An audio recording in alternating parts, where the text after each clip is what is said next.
राना सनाउल्लाह ने तो कह दिया है कि ये जो आपकी मूव है ना असेंबलियों से निकलने का जो फैसला है आपके लिए आपको उल्टा पड़ जाएगा। हाँ, मेरा ख्याल है उनका ये मौक़िफ़ है कि असेंबलियों से निकलने का मतलब है एक किस्म के आप बॉयकॉट कर रहे हैं, और बॉयकॉट जो है कभी भी फ़ायदा मंद नहीं हुआ। 1985 में फॉर एग्ज़ाम्पल पीपल्स पार्टी ने बॉयकॉट किए थे जनरल इलेक्शंस, बाद में भुगताए थे कि काश कि हम ना करते, फील्ड में रहना चाहिए। मगर मैं समझता हूँ ये गलत एग्ज़ाम्पल दिया उन्होंने। ये कोई ग्राउंड से बाहर नहीं निकल रहे, ये तो अपनी पोजीशन को मजबूत कर रहे हैं कि गवर्नमेंट को अंडर प्रेशर लाया जाए और साथ साथ अपना भी पोजीशन जो है उसको बेहतर किया जाए।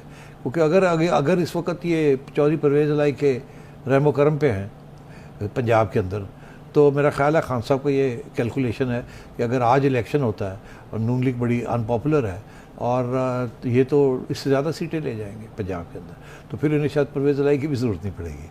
तो इसलिए मेरा ख्याल है ये तो खान साहब के लिए कोई विन विन सिचुएशन है और ये बैकअप पोजीशन थी उनकी, क्योंकि अगर पुरानी पोजीशन उनकी कामयाब हो जाती तो आज हम एक केयर टेकर गवर्नमेंट्स के अंदर होते और इलेक्शन की तरफ जा रहे होते जनवरी फरवरी में।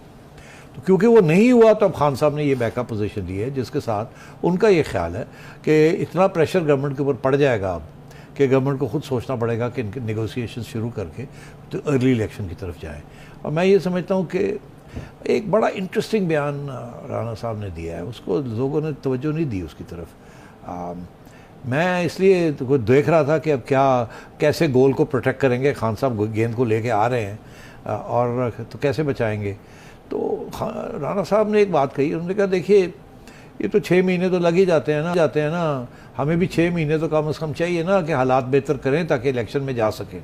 जी, कोई ऐसी बात की है ना उन्होंने, 4 से 6 महीने हमें चाहिए ताकि हम मईशत को ज़रा सेट कर लें और फिर आवाम के लिए कुछ दे सकें, यही कहा है ना। exactly. तो वो तो कोई बात होगी ना, दिसंबर है तो जून में वही आप वाली बात हो जाएगी कि वो दरमियान वाली सिचुएशन दरमियान वाली। तो अब मैं ये कह रहा हूँ कि पहले भी ये बातें हुई हैं, ये हवा में बात नहीं की राणा साहब ने। ये ऐन मुमकिन है कि फिर से कोई नेगोशिएशन शुरू हो जाए कि अभी आप ना डिज़ोल्व करें, अभी आप ये ना करें और चलें बैठें कोई बात करते हैं कि इलेक्शन कब होगी सबकी। क्योंकि इस तरीके से तो इकॉनमी बैठ जाएगी, सारा वक्त अगले 6-9 महीने इलेक्शन ही होते रहेंगे, पैसे ही खर्च होते रहेंगे, वैसे ही ख़जाने में पैसे कोई नहीं है।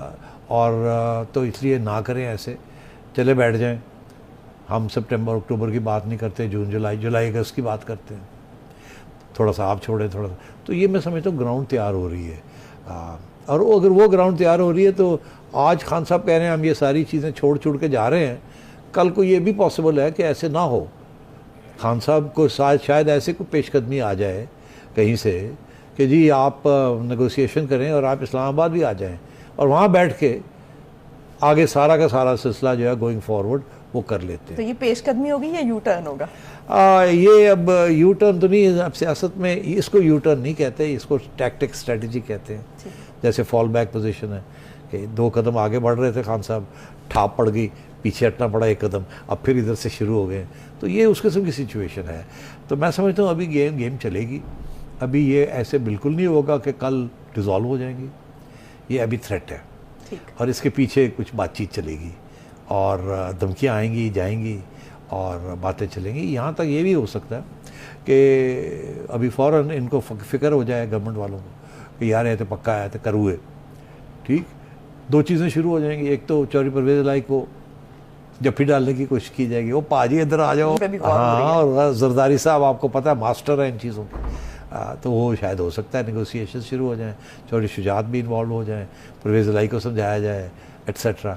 उधर मुनीस इलाही जो है वो उसने फैसला कर लिया कि हमने नून लीग और पीडीएम वालों के साथ नहीं बैठना, इन पे एतमाद नहीं किया जा सकता। तो क्या परवेज़ इलाही जो है वो इस वक्त मुनीस इलाही की सुनेंगे? नहीं, परवेज़ इलाही ने अभी तक तो मुनीस इलाही की सुनी है जी।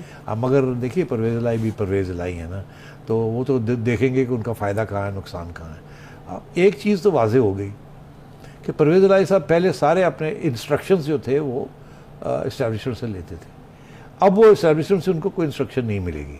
तो अब परवेज़ इलाही साहब सोचेंगे कि यार अब जनरल आसिम मुनीर आ गए हैं, पुराने लोग सब छुट्टी हो गई है जो कि प्रो इमरान खान थे, ये अगर प्रो इमरान खान नहीं है तो ये प्रो नून लीग भी नहीं होंगे।